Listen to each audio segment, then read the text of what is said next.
Eu não sei o que mais me assusta, se é o fato do nosso presidente ter falado, né, mais uma das montes de bobagens, mas isso eu acho que a gente tá acostumado, porque no Brasil meio que foi sempre assim. Ou ver gente esquerdista chamando o Lula, Haddad, de neoliberal, ou realmente parte da população ainda apoiando a atual situação. A gente tem uma questão básica de todo mundo aqui estudou, pelo menos no colégio, eu espero, da questão daquelas políticas que chamavam pão e circo, que era basicamente você dar comida e diversão, entretenimento para a população, deixar eles ali ocupados, continuar na questão política, o governo, enfim. Resumindo, né? Então, Brasil é meio isso sempre, né?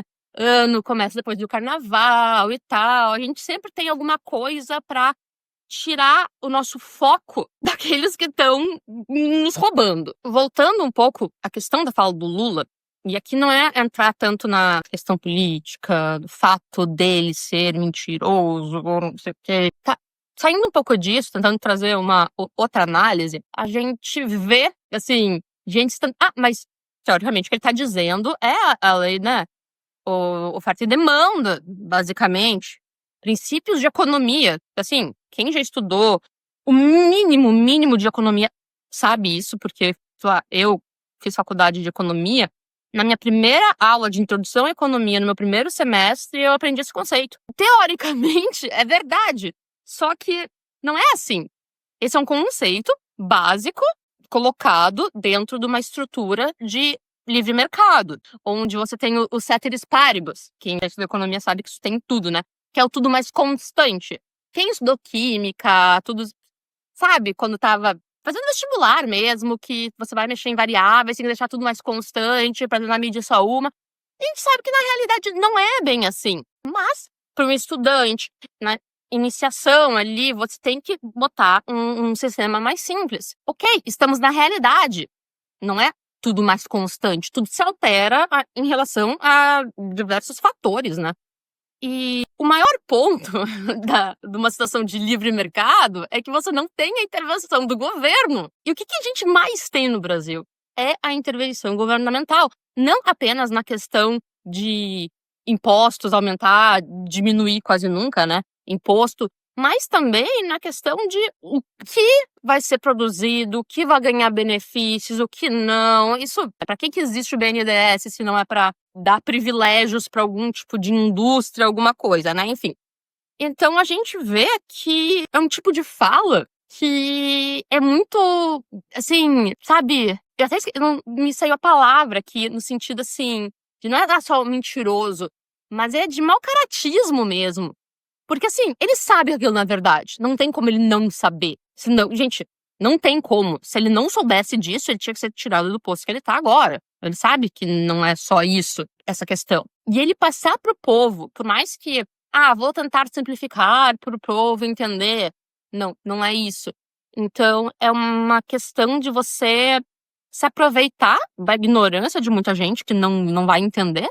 Tá? Porque tem muitas pessoas que nem entendem esse conceito. E uma coisa que, assim, não sei se me assusta ou entristece, é pensar em como no passado a gente era guiado por esse tipo de fala. O que acontece? Hoje a gente tem redes sociais. Talvez a gente possa entrar aqui na discussão de que, né, aqui não podemos falar tudo o que queremos, mas enfim, ainda temos.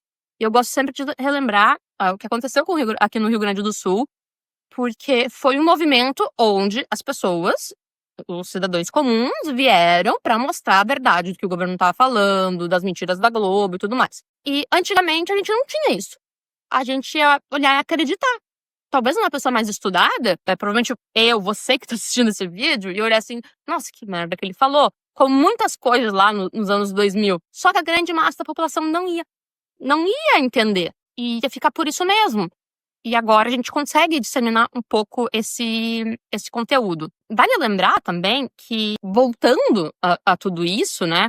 Essa questão, assim, dessa alta de alimentos, e aqui, gente, não pegando uma questão partidária ou lado político, mas essa inflação fora do controle, ela é total culpa do governo atual. Até porque a gente, de novo, não... assim, tentando ficar bem apartidário, porque sempre tem alguém, as pessoas que mais gostam de fazer é atirar em qualquer coisa que você fala. E no governo Bolsonaro, a gente veio num período de pandemia, onde a inflação foi muito pequena, não tanto por questões do Bolsonaro, mas tipo por causa dos lockdowns, a gente fica trancado dentro de casa. Então foi uma situação que isso, no mundo inteiro, a gente viu isso. Saindo da pandemia, a gente viu essa elevação da inflação, né? Era esperado também, mas ela se perdeu. A inflação veio e tá subindo. A gente tava com uma taxa de juros alta, desceu e agora tá subindo de novo, porque isso é sinal do governo Lula. Se fosse no primeiro ano do governo Lula, a gente poderia dizer que é do governo anterior. Mas não é. E aí, de novo, a gente volta pro mau caratismo. E isso é muito triste. E assim, eu sei que no Brasil não é fácil, a gente não tem nenhum bom candidato a um político, mas eu tento sempre partir do pressuposto de, beleza, esse eu sei que não dá. Vamos pro próximo? Vamos tentar um próximo? Eu não gosto dessa discussão de votar nesse pra não colocar aquele. Eu sei que muitas vezes acontece, mas vamos tentar ser civilizados e levar essa discussão pra trazer algo relevante e que a gente possa, sei lá, se orgulhar. Pelo menos a gente fiscalizar, todas as pessoas brasileiras fiscalizar, sem tomar partido político como religião e pelo que é melhor pra nação. E, enfim, essa é a minha mensagem pra vocês e vou ficando por aqui.